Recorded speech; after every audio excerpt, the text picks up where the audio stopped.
ಮಾಜಿ ಮುಖ್ಯಮಂತ್ರಿ ಅಂತ ಅವರ ಸುಪುತ್ರರ ಪ್ರೆಸ್ ಕಾನ್ಫರೆನ್ಸ್ ಕೂಡ ಕೆಲವು ಪ್ರೆಸ್ ಕಾನ್ಫರೆನ್ಸ್ಗಳನ್ನ ಮಾಧ್ಯಮದಲ್ಲಿ ಗಮನಿಸಿದ್ದೇನೆ. ನಿನ್ನೆ ಬಿಡದಿಯಲ್ಲಿ ನಡೆದಂಥ ಘಟನೆ ನನ್ನ ಮನಸ್ಸಿಗೆ ಭಾಳ ನೋವಾಗಿದೆ. ರಾಜಕೀಯವಾಗಿ ಪ್ರೇರಿತವಾಗಿ ನಡೀತಾ ಇರೋಂಥ ಒಂದು ಕುಮ್ಮಕ್ಕಿನಿಂದ ನಮ್ಮ ಅಧಿಕಾರಿಗಳಿಗೆ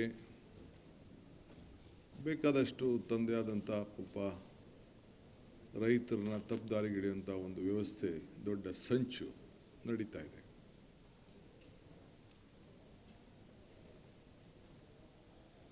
ಎಲ್ಲರ ಮನಸ್ಸಿಗೆ ನೋವುಂಟು ಮಾಡೋದು ನನ್ನ ಅಭಿಲಾಷೆ ಆಗಲಿ, ನನಗಿಷ್ಟ ಇಲ್ಲ. ಇದು ಈ ಯೋಜನೆ ನನ್ನ ಕನಸಿನ ಪ್ರಾಜೆಕ್ಟ್ ಅಲ್ಲ. ಇದು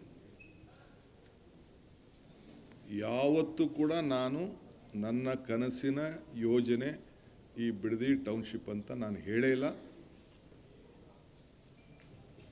ನಾನು ಇದಕ್ಕೆ ಫೌಂಡೇಶನ್ ಹಾಕಿಲ್ಲ. ಏನು ನಮ್ಮ ಹಿರಿಯರು ರೈತ ಬಂಧು ಹೋರಾಟಗಾರರು ಅವರು ಏನು ಈ ರಾಜ್ಯಕ್ಕೆ ಮಾರ್ಗದರ್ಶನ ಕೊಟ್ಟರು, ಆ ಮಾರ್ಗದರ್ಶನದಲ್ಲಿ ಮುನ್ನುಡಿ ಬರೆಯುವಂಥ ಕೆಲಸ ಮಾತ್ರ ನಾನು ಮಾಡ್ತಾ ಇದ್ದೇನೆ.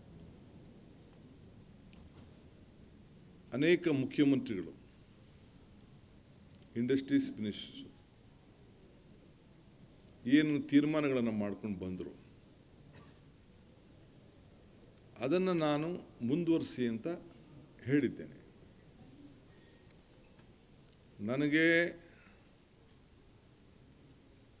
ನಾನೊಬ್ಬ ರೈತನ ಮಗ.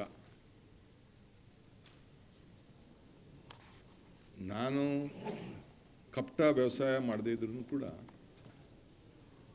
ಒಟ್ಟಿನಲ್ಲಿ ನಾನೊಬ್ಬ ರೈತನ ಮಗ. ಭೂಮಿ, ರೈತನ ಬದುಕಿನ ಬಗ್ಗೆ, ಅವನ ಶ್ರಮದ ಬಗ್ಗೆ ನನಗೆ ಆದಂಥ ವೈಯಕ್ತಿಕವಾದಂಥ ಅನುಭವ ಇದೆ.